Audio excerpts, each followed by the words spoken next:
Muy buenos días. Vamos a continuar trabajando. El día de ayer habíamos empezado a ver sobre lo que comprende, ¿verdad? La parte de la organización política, de cómo se desarrolló, ¿verdad? También la colonia, algunas instituciones que se desarrollaron dentro de este proceso. Y vamos a continuar con el tema. Nos quedamos entonces con el Consejo Real Supremo de las Indias. Hablamos sobre la Casa de Contratación y ahora vamos a ver algunos virreinatos, capitanías generales, gobernaciones, audiencias, entre otros. Para ello, entonces, vamos a recordar lo que platicábamos el día de ayer, en donde cada sociedad pues va a tener una instauración de elementos que van a ser los que van a gobernar, a regir en un periodo. Por lo tanto, durante la colonia, pues nosotros vamos a encontrar estos, ¿verdad? Como tal. Ahora, antes hablamos de los virreinatos, que eran los gobernadores por un virrey, es decir, en vez de que estuviera el rey como tal, ¿verdad? Está el virrey, quien era representante directo del rey y miembro de la nobleza. Estaba a cargo de la supervisión de las capitanías generales y las presidencias. Los virreinatos se establecieron en América y fueron los siguientes. Uno, Nueva España en México en 1535, en Perú en 1542, en Nueva Granada en 1717, en Río de la Plata en 1776, y las funciones incluían la defensa y protección del territorio. Cuando nosotros hablamos entonces de este virrey, era el representante del rey que se establecía en estos virreinatos y que las funciones como tal era defender el territorio que ya se tenía establecido dentro de la colonia, evangelización de los indígenas que vivían en el sector que él tenía que gobernar, supervisión del cobro de los impuestos, y en este caso recaudaban todos los impuestos y esos impuestos serán trasladados a España como tal. Rendían cuentas en este caso, ¿verdad? Directamente al Consejo de las Indias. ¿Se recuerdan que habíamos hablado ayer en el Consejo de las Indias? Se establecía, ¿verdad? Si habían que enviar por mes, por ejemplo, ¿verdad? Los impuestos, entonces decían, bueno, son 12 meses, aquí está, ¿verdad? Si envió, si envió, si envió. Si no cumplía con los requisitos, entonces era destituido del cargo y se instauraba a otra persona. Es como funcionaba entonces este virreinato. ¿Qué eran las capitanías generales? Eran dirigidas por un jefe militar, capitán general, es decir, un comandante, que también ejercía funciones de poder civil y judicial. ¿Se recuerdan que habíamos hablado que en algún momento surgía algún conflicto? Pues ellos eran los encargados, ¿verdad?, de velar por el cumplimiento de la ley.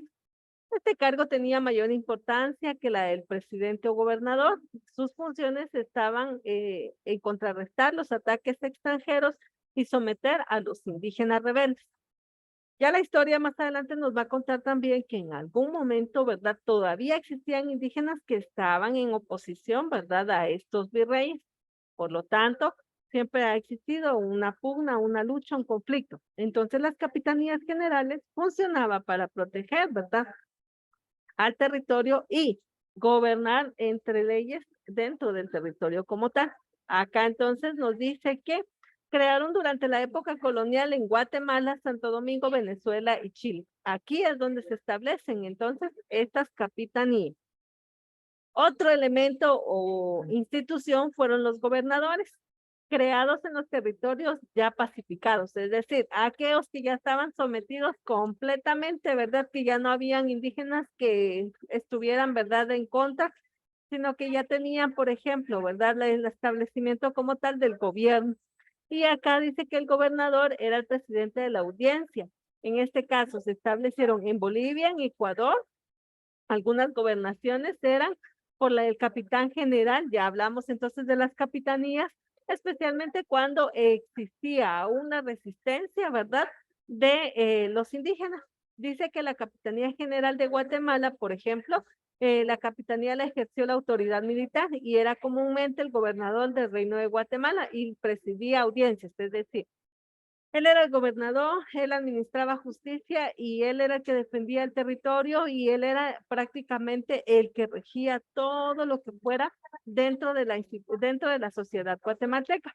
¿Por qué situación? Porque ya hemos hablado, por ejemplo, en este caso, ¿verdad? Vamos a mencionar todavía otras personas como Atanasio Tzul, que era parte de los indígenas, pero que siempre tuvo movimientos en contra, ¿verdad? De los españoles como tal. Luego tenemos otra institución que es la audiencia. Eran tribunales, estaban formados por oidores o magistrados que funcionaban como jueces. Nosotros hemos visto, por ejemplo, en películas o en noticias, ¿verdad? Que existe una serie de estrado en donde van a estar, ¿verdad? Las personas que van a juzgar o emitir una sentencia si alguna persona ha generado algún daño o un delito. En este caso, la audiencia va a ser el tribunal que va a establecer justicia o va a resolver aquellos conflictos, ya sea por asesinato, por robo, por cuestiones como esas que se puedan presentar. Audiencia dice de los confines. Las audiencias podían ser virreinales, ya sabemos que cuando hablamos se establece, ¿verdad? Por el virrey. Otra zona dice las audiencias más importantes coincidieron con algunas zonas importantes de América como México, Lima, Bogotá y Buenos Aires. En estas audiencias de ellos vamos a entender entonces que el virrey era el que establecía el funcionamiento, ¿verdad? De como juez dentro de un tribunal. Es decir, él conocía el problema, indagaban cómo había surgido el problema, el conflicto, el delito, y luego, ¿verdad? Deliberaban el castigo que se le emitiera a la persona o las personas involucradas. Tenemos también el otro que es el cabildo. Y el cabildo se constituyó, dice, se instituyó de acuerdo con el modelo español en el municipio y también constituyó el poder local. Cuando ya estamos nosotros hablando de grandes extensiones de un territorio, pues ya necesitamos que rija, ¿verdad? A un grupo específicamente y este grupo entonces ya lo vamos a establecer como un municipio. En ese municipio nosotros vamos a encontrar a una autoridad local, es decir, que el rey, ¿verdad? Va a otorgar otra vez, ¿verdad? A otra persona, ya no al virrey, sino todavía a otra persona para que pueda establecer esa organización, en la cual dice puede ser, en este caso, cuidar del ornato, el abastecimiento del agua, la sanidad, el mantenimiento de las calles, la iluminación, las normas de construcción, entre todo lo que la zona donde estuviera establecido se necesitara como tal. Aquí hay una imagen, es de Matías Gálvez y Gallardo, capitán general de Guatemala en los años de 1779 a 1783. Y también nos dice virrey de la Nueva España, de 1783 a 1784. ¿Se recuerdan en la clase anterior dijimos que si había desarrollado bien su proceso, pues iba a ser ascendido? Y aquí ya vemos, ¿verdad? Que primero fue en un momento determinado capitán y luego lo ascienden a virrey. La economía durante esta época nos establece que fue eminentemente agrícola, ya los productos mineros eran muy escasos, ya habían saqueado todo, ¿verdad? Habían explotado todo. Entonces ahora, ¿verdad? Era un sistema agroganadero, es decir, la agricultura con el ganado, dentro de la cual la élite representada por los criollos y los peninsulares, quienes conformaban, ¿verdad? Esta mayor parte de la población. Otra vez vamos a recordar situaciones del pasado. Si vinieron ellos, que ya se asentaron los criollos como tal dentro del territorio, lo que iba a suceder, ¿verdad? Es que ellos iban a hacer la inversión económica para la producción.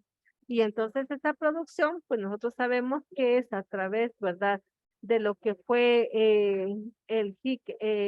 lo que era el jiquelete, la producción de añil, la producción o crianza de ganado, en este caso, ¿verdad?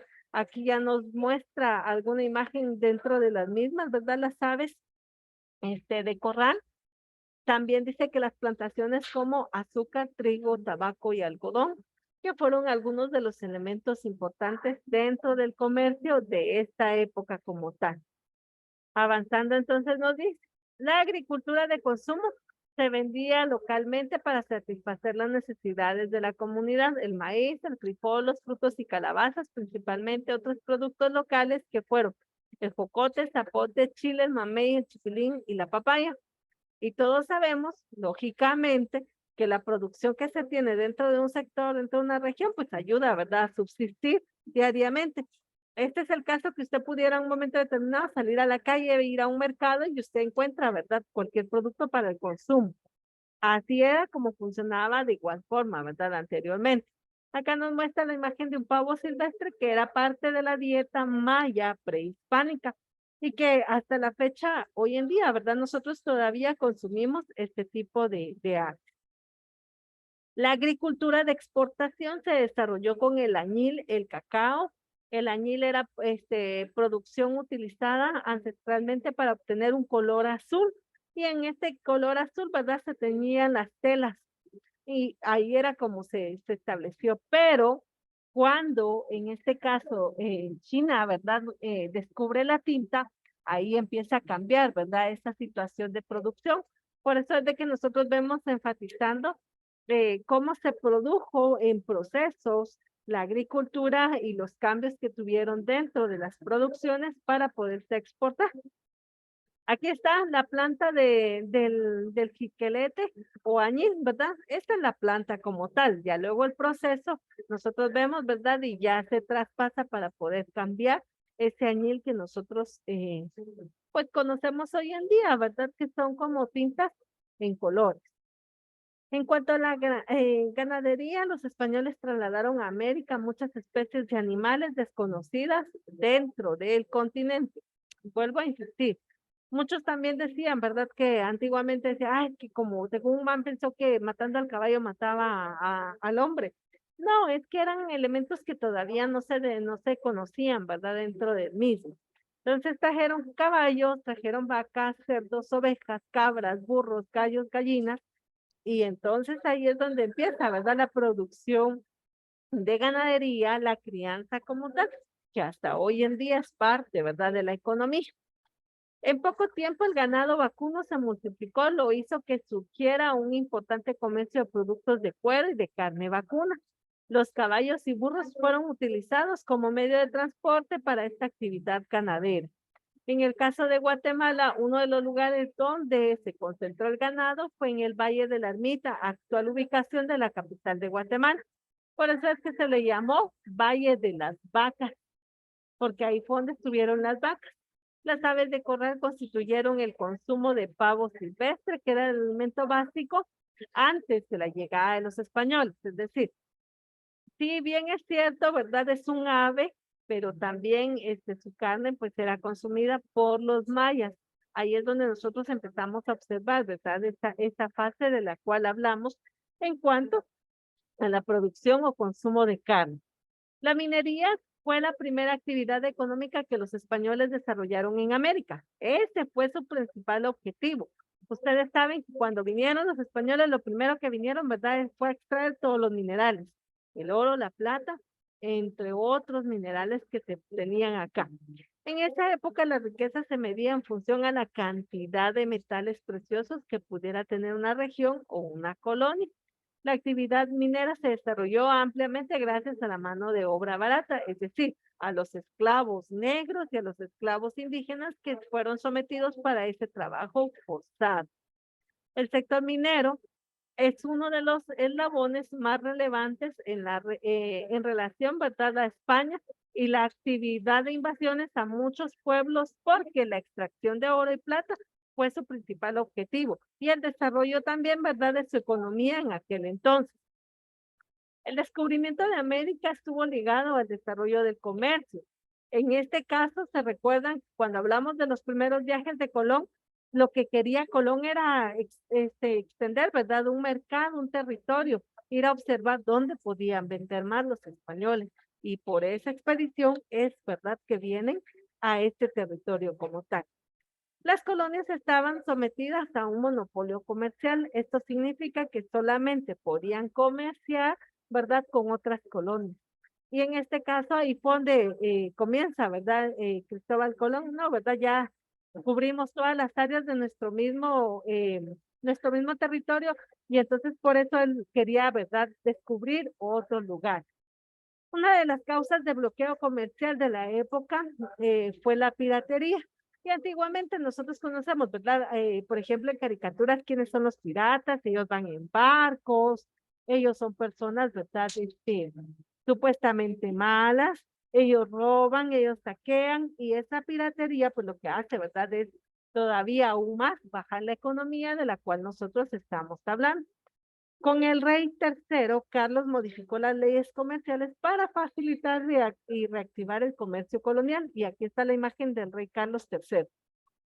Las disposiciones fueron las siguientes: controlar el monopolio comercial que se había impuesto a los puertos de Cádiz, en Sevilla, Veracruz, Panamá y Cartagena, ya que estos puertos solamente podían comerciar, ¿verdad?, con España, no podían ir a otro país, no podían tener otro comprador más que ellos solamente. Abrir nuevos puertos tanto en América como en España, abolir la flota barbolento y suprimir algunos impuestos que gravan el comercio. Regularmente, ustedes saben que para transportar ciertas mercancías, ¿verdad?, hay que pagar impuestos. Entonces, ¿qué fue lo que hizo el rey Carlos III? Quitar esos impuestos para que las personas pudieran comercializar sus productos. Dice, al declarar comercio libre, la piratería y el contrabando disminuyeron, ya que las colonias podían comercializar con flotas legales y otros países, ¿verdad? Ya no era aquella sumisión de ver solamente un barquito, ¿verdad?, ahí recorriendo. Eran varios y por lo tanto, ¿verdad?, la piratería también fue abolida. ¿Alguna duda hasta el momento, chicos? Eulalia, Novali, Nicole, Leslie. No, señor. Muy bien. Entonces, ve, recapitulando, vimos entonces cómo los viajes de Colón abrieron, ¿verdad?, la expedición, según ellos, a nuevos caminos de comercio. En realidad fue a la invasión, ¿verdad?, que se sufrió, de los cuales con la colonización existieron muchas instituciones que hasta la fecha algunas existen y que existieron para normar y administrar en aquel entonces a la población. Dentro de esto también vimos que se establecen instituciones para poder gobernar, cada uno con su nombre, y así poder someter, ¿verdad?, a los indígenas en un momento determinado. Entonces acá tenemos la Real Hacienda y la moneda. Se llamaba Real Hacienda o régimen hacendario a la institución encargada de las finanzas de aquella época. No habían bancos, ¿verdad?, como hoy en día. Entonces, esta Real Hacienda era quien administraba todos los recursos que pudieran tener, ¿verdad?, dentro de el gobierno. Esto incluía la propiedad de las tierras y la riqueza que en un momento determinado se podían llegar a desarrollar. Todo este sistema descansó sobre la política fiscal o impositiva. Existieron tiempos impuestos como los fundamentales o regulares de los complementarios. Y los complementarios, entonces, unos principales y unos secundarios. Los fundamentales, que serían los principales, son los impuestos fijos y estuvieron activos durante toda la época colonial. El quinto real, el amorjafalco, el tributo, el diezmo y lo que era la alcabala. En este caso eran tributos específicos, fijos, que no se podían cambiar y por lo tanto les decía, ¿verdad? Una suposición. Si era semanal, pues así era como tenían que trabajar, si era quincenal, mensual, según las necesidades que presentaban.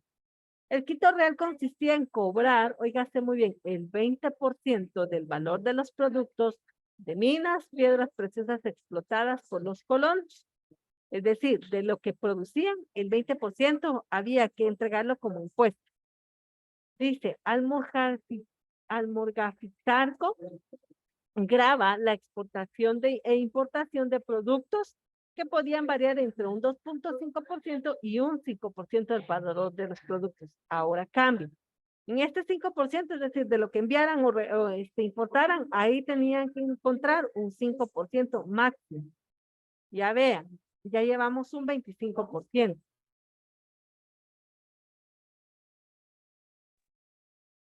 Y el diezmo, como su nombre lo indica, diezmo de 10 es el 10% de todos los bienes adquiridos y comercializados.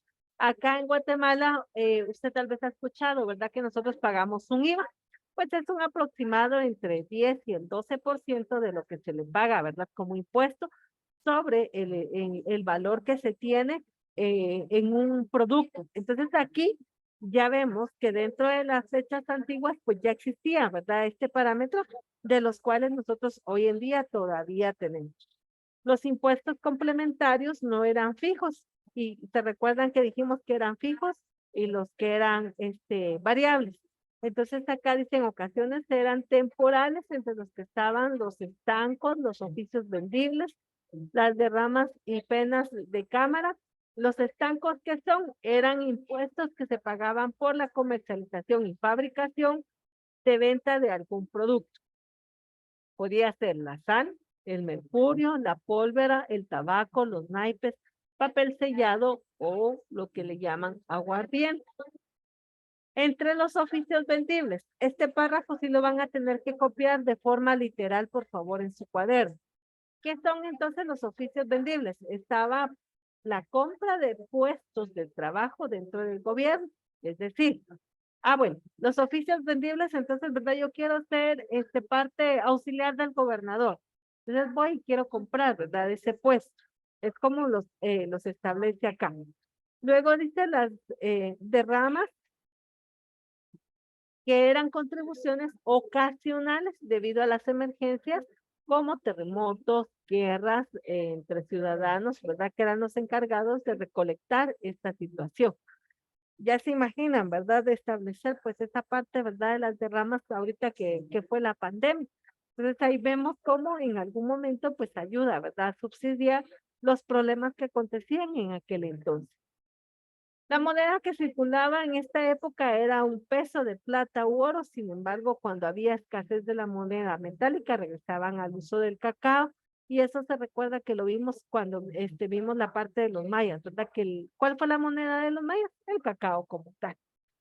La moneda de la época circuló en peso, dijimos en plata, y también dice que en 1731 la Organización Monetaria estuvo a cargo de la Casa de la Moneda. La acuñación de esta moneda inició en 1733. Y aquí pueden ver ustedes cómo está elaborado aquella moneda de aquel entonces como tal. Muy bien. ¿Dudas al respecto, chicos? No, señor. Gracias, hija, por responder. Entonces, por favor, les voy a dar estos minutitos para que continuemos desarrollando nuestro resumen, ¿verdad? Que ya habíamos dado inicio. Entonces, por favor, trabajemos y cualquier duda, pues me lo pueden hacer saber. Aprovechamos estos minutitos, por favor.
terminado todavía la tarea del todo, avancen por favor en casita. Que tengan una feliz y bendecida mañana. Nos escuchamos en la próxima. Feliz día para todos. Feliz día, señor. Gracias igualmente.